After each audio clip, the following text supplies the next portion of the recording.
to our final talk of the evening and the final talk of our 2-day conference. Our last speaker for the conference is Jonas Prasanna. He is international HR business partner at Boeing. Jonas is passionate about building people and fostering culture in a digital world. As an international HR business partner at Boeing, he is responsible to connect and inspire teams to share one Boeing culture and enable employees to own their development across India, Middle East, and Africa. He was identified as top 20 HR influencers on social media by SHRM India across 3 consecutive years. That's great. And he has over a decade of experience in HR and has performed various roles in his overall professional journey. His talk for today is on myth of employee engagement. That's interesting because we have been through a lot of talks on employee engagement. Now, we would like to understand your perspective to the whole thing. Over to you, Jonas. Thanks so much, Saurabh. The whole intention was, throughout the course of the last 2 days that in the event that you guys have organized, I noticed that a lot of topics were on employee experience, employee engagement, pulsing employees, etc. And I thought this would be a good time, especially at the end of the day, you're having your chai in your hand, and we could really discuss and debate, as the audience, in terms of, do you think, what is the myth surrounding employee engagement? And I will share some insights in terms of why employee engagement, why is it considered important? Why is it considered not important? What is disengagement? And is that really a bad thing, having disengaged employees? That's also something that we'd like to talk about. But before we get into that entire conversation and debate, first of all, hats off to the team at Clavent. These are young professionals, putting together such an impressive event. So really, thank you for this platform. I want to ask the audience, okay, do you really love your job? Indicate that by clicking on the like button and let me know, do you really like your job? Okay, we can see 1 or 2 likes going. Okay. Okay, there are a lot of likes going. Nice. So a lot of people like their jobs. Okay, it's still going. I think this is a very engaged audience. They really love their jobs. 67% of the entire population of the world don't really like what they're doing. Okay, and that is the reality of it. They don't like that kind of job. They don't like the kind of career. I'm happy to see that we have such an engaged audience. My bet is all of you guys are from HR. So that is the biggest bet that I would say, because HR guys generally love and girls love their jobs. I want to ask the audience over here one question. What do you think drives employee engagement? Can you put that in the discuss button and just shoot out some suggestions? What do you think drives employee engagement? I'm looking at it, and I'm hopeful that you guys can give me some idea in terms of what drives employee engagement. The second question that I want to ask you is, who is responsible for this employee engagement? Okay, so go ahead and comment while I bring up my presentation.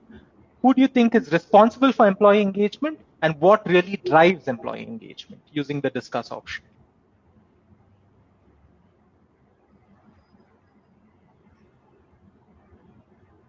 Okay, we haven't really got any answers yet. I think they are waiting for their chais. Yeah, maybe two reasons. Maybe the chai in the hand, and second, the love. They were really busy still showing the love because I could still see the likes flying around now. So I really like the fact that people love their jobs. So it's going to be a passionate debate. But now do we have answers coming in? Okay. Okay. Can you just tell me what are some of the comments, Saurabh? So manager employee alignment. So that's the answer broken into 2, I guess. Second, part HR and part people managers. Who is Okay. responsible, I think, is the answer that most of the people are giving up. Third is Okay. HR and reporting manager are responsible. Next is Okay. business and HR drive the process.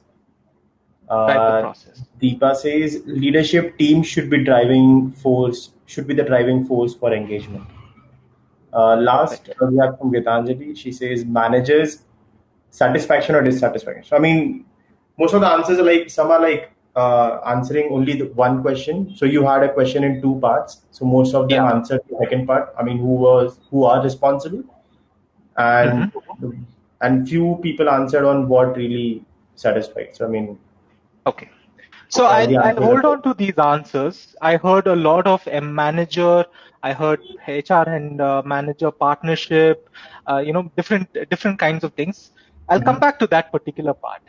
So here's the reality of it. Over the last 20 odd years, okay, employee engagement through the traditional employee engagement surveys, for example, Gallup, etc., they have only seen a percentage increase over the last 20 years. And you have over 8 million job posts, 8 million blog posts on employee engagement. You have hundreds of experts talking about engagement. But over the last 20 years, you've only seen percentage points, less than 10%. It's around 7% of people who have increased in terms of actively engaged, and people who are actively disengaged has just reduced by a few percentage points. And I looked at the stat at a global level. Okay, it's a multi-year global aggregate from Gallup, which is one of the premier organizations across 155 countries. And what is seen is something very shocking. Only 15% is actively engaged in their job, while the remaining are either not engaged or actively disengaged.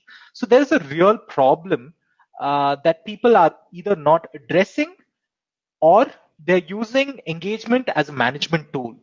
It's not so much in terms of to really help employees, but really using it as a management tool.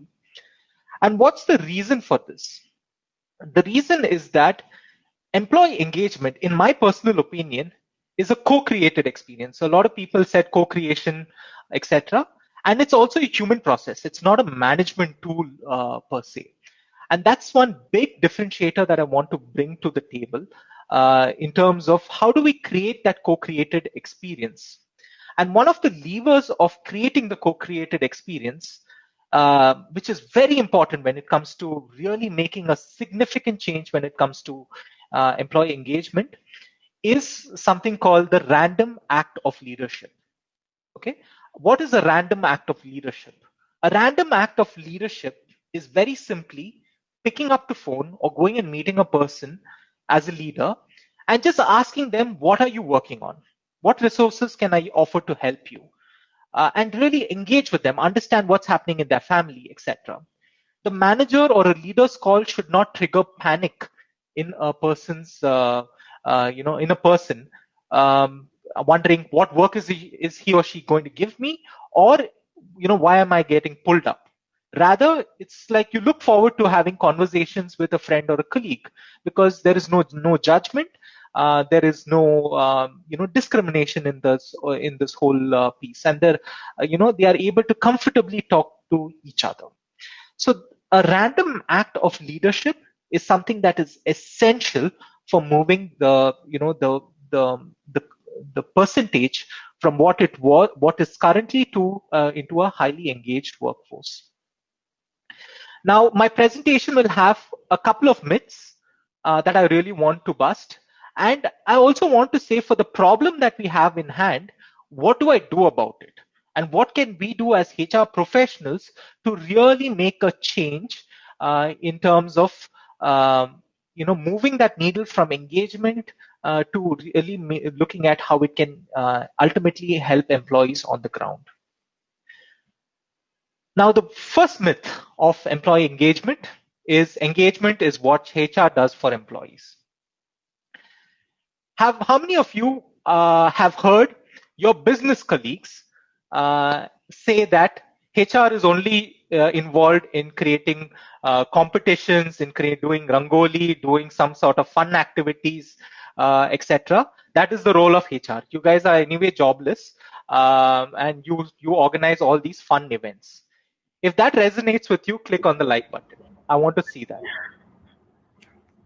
Yeah, I mean, stereotypically, that's what HRs have been Yeah. like defined. So interestingly, Saurabh, and also the audience, I saw a very innovative ad for a mattress company. It was circulating through WhatsApp, where this husband is complaining about cleaning the house, washing the vessels, etc. And then there is also something about HR. In the middle of all this work that I'm doing, HR wants to organize some fun competition. And that really got me thinking, is HR's job about organizing fun and engagement related activities? I don't think so. And what I think is HR's role is that engagement is not something that HR can do for its employees. It's about providing that environment where employees can generate it for themselves. Now, what happens is that engagement and engagement surveys, etc., are used as a management tool. These are things that we need to do. And generally, engagement is a point in time activity. Once a year, twice a year, every quarter, etc. And God forbid, if that employee has a fight with his or her spouse or girlfriend, and then comes and takes that survey of yours, then you're going to have a completely disengaged employee. Or for example, if that person is stuck in traffic and has had a real bad experience while coming into office, you're going to have a terrible time in terms of the results of that particular survey. And what generally leadership does is that for soft initiatives like employee engagement and etc., they transfer the problem to HR and say, HR, give us a solution.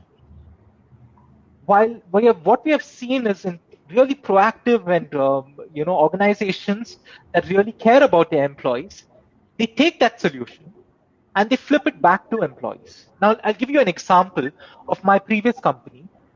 When I started my career, it was Philips, and in Philips, what happened was, few employees were complaining about the number of leaves, the national holidays that they get. Now, each of us celebrates so many different festivals. Each of us are from different castes, creeds, religions, and for us, our religion is considered important, and that is the day that we want to take off and celebrate with family.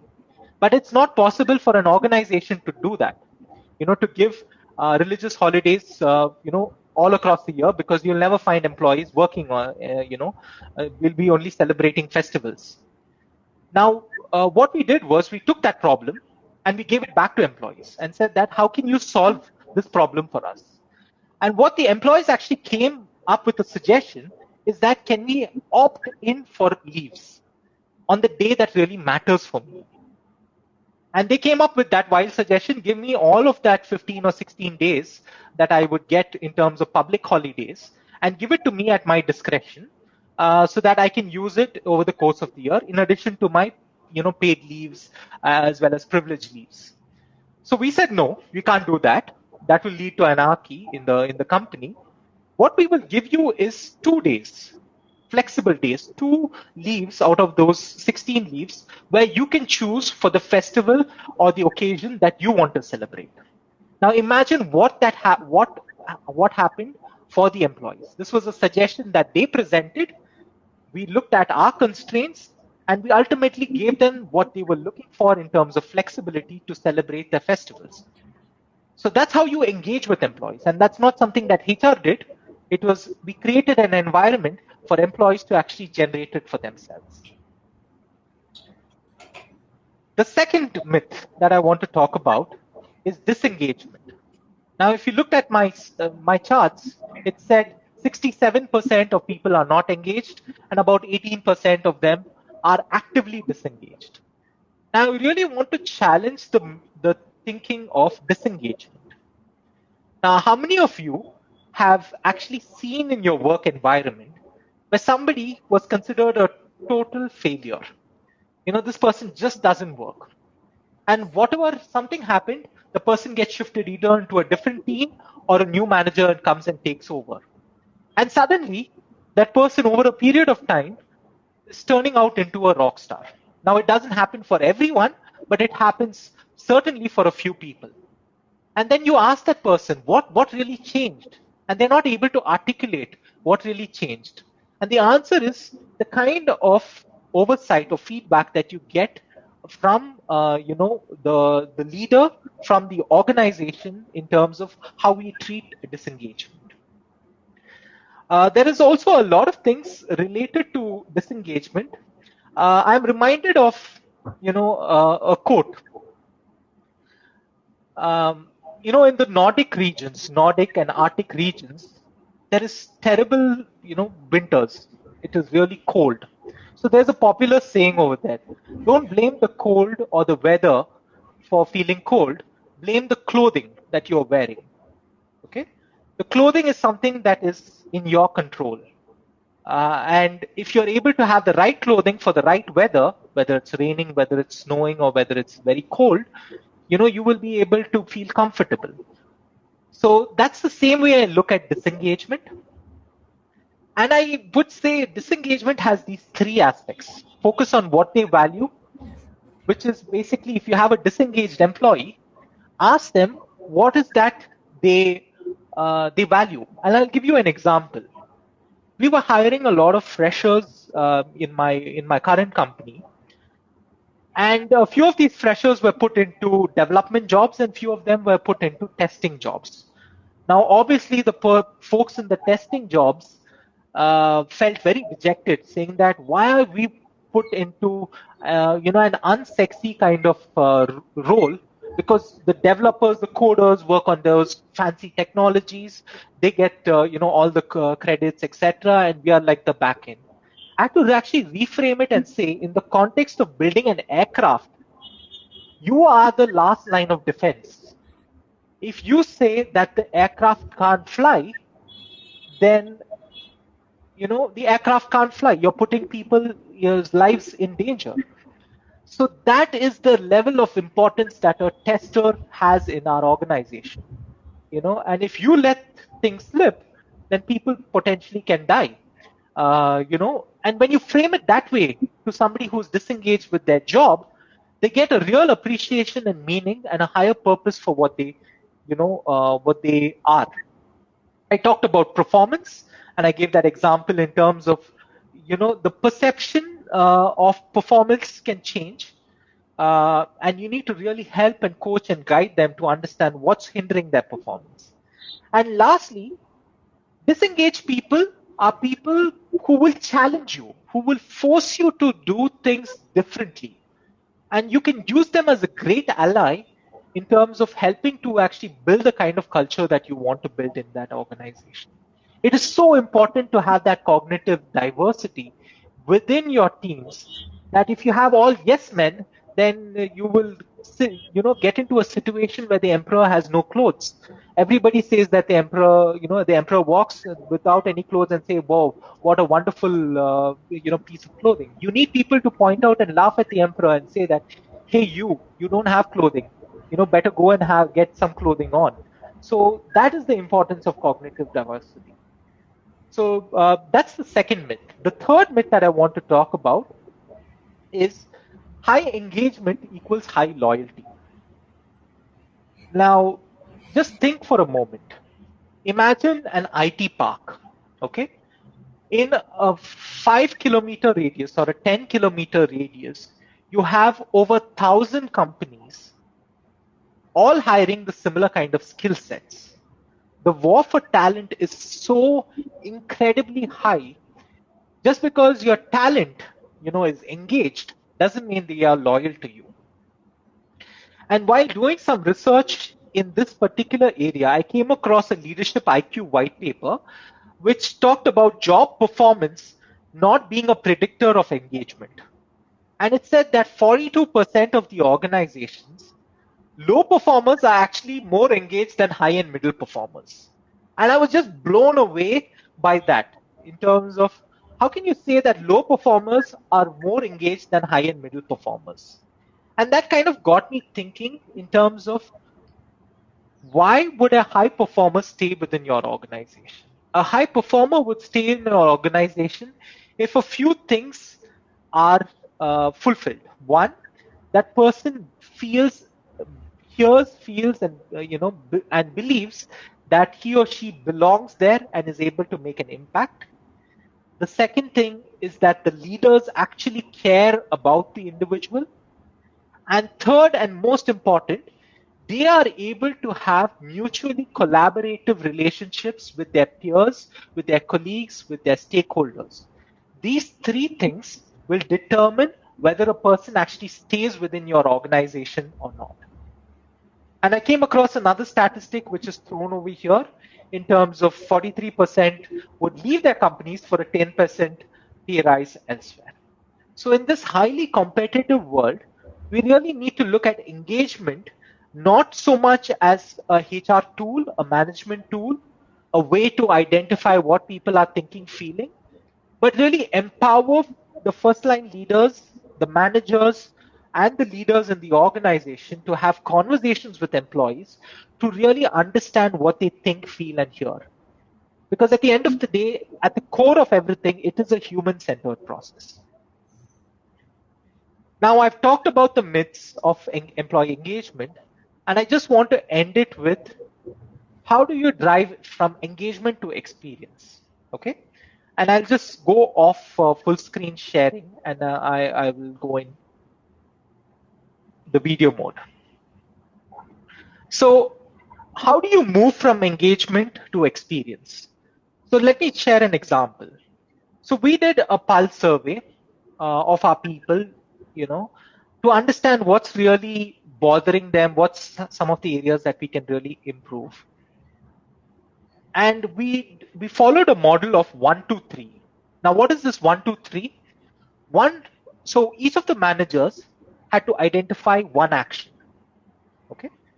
Don't go and conquer the entire world. Communication might be an issue, collaboration might be an issue, compensation might be an issue, trust might be an issue. There are 6 or 7 issues that the engagement survey, or 10 issues that the engagement survey can put out.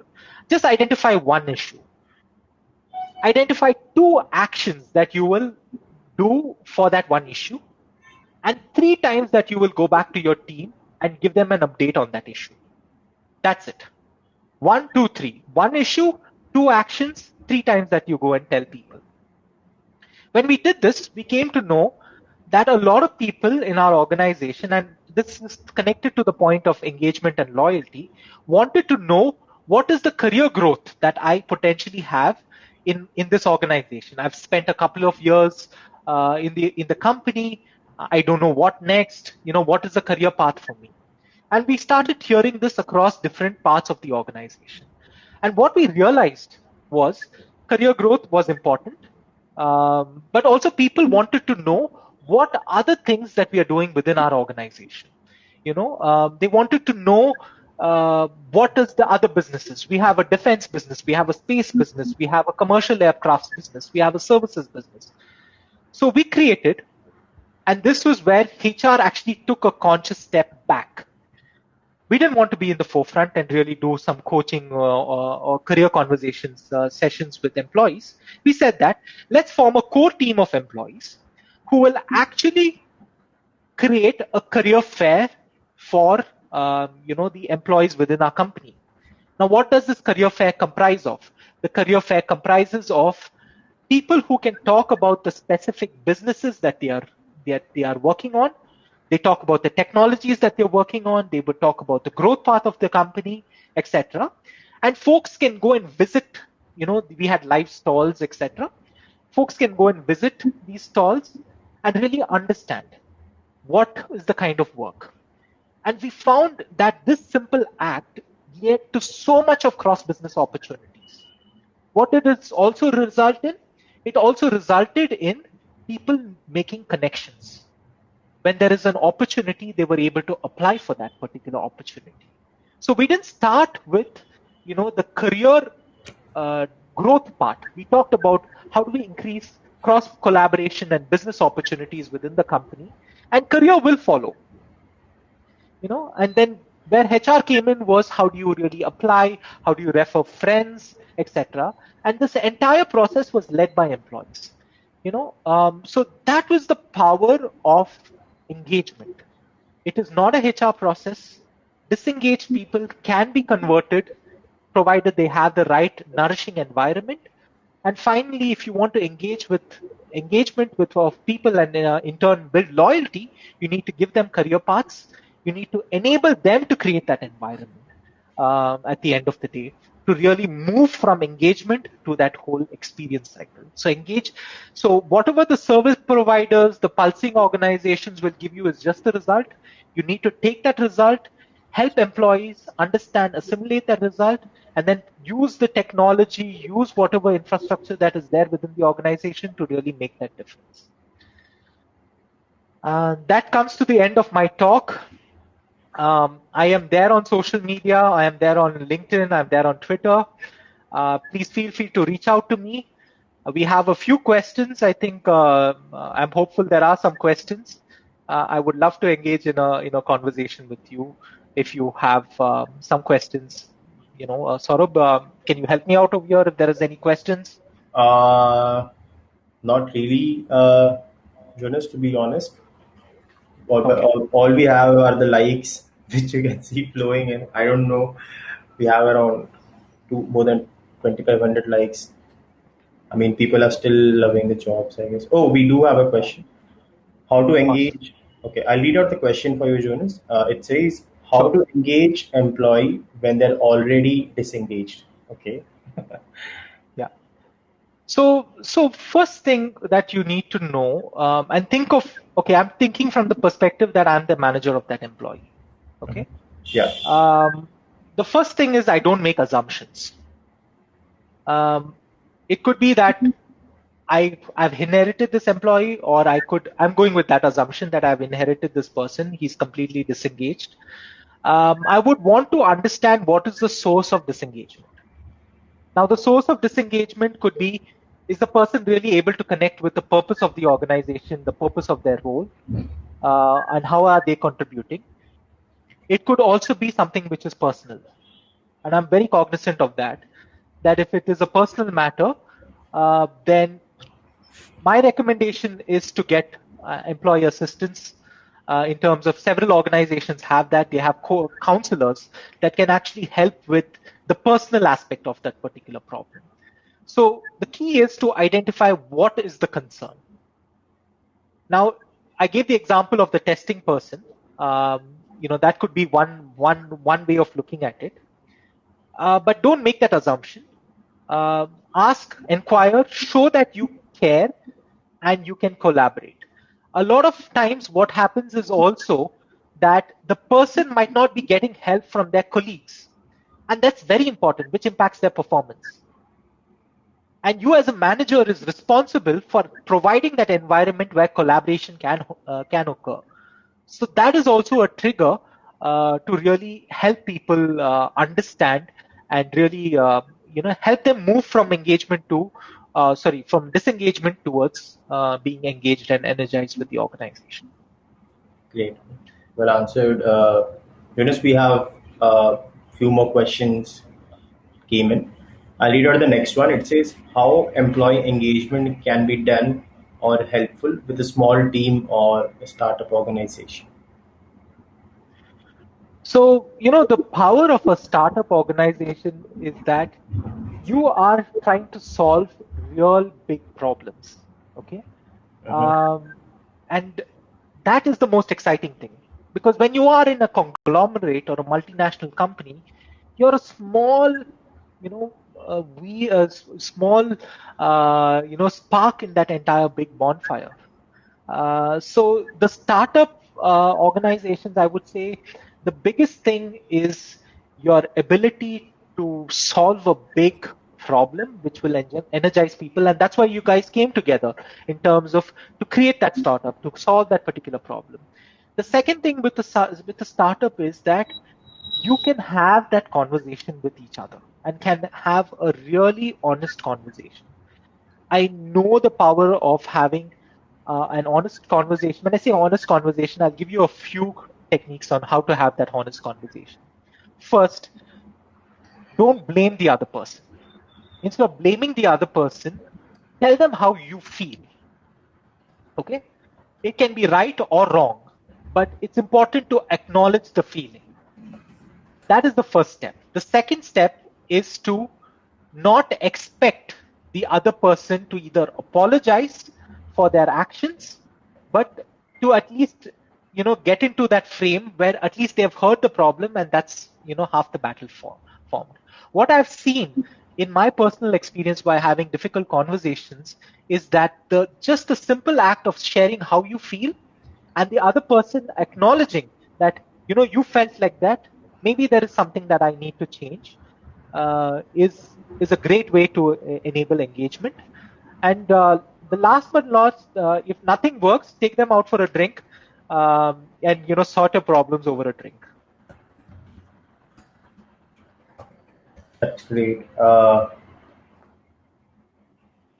Jonas, do you see the right on your right hand side the discuss section? I mean, we have a lot of questions coming in and the longer ones as well. I'll read out Wow. the next one. I'll say that says remote employee engagement is a challenge. Could you address the same? So remote employee engagement is a real big challenge. And this is especially true for people not just remote, but who are not in part of the head office, for example. They really feel disconnected. Now, my recommendation for employee engagement in these kind of scenarios is that as a meeting organizer, imagine if you're a meeting organizer, join into the call 10 minutes before and send out that meeting notice to people saying that you're available to have that conversation for 10 minutes. Talk anything and everything other than work. Okay? Talk about the weather, talk about how much household work that you're doing, talk about what are you wearing today, anything. Talk about the favorite Netflix movie, whatever. That can single-handedly build engagement before your meeting, because once the meeting starts, it becomes very formal.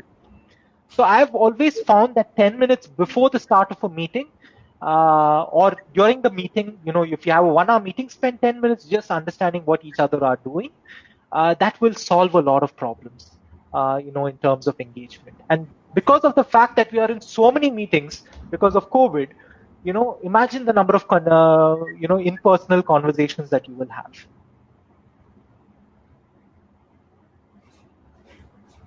Great.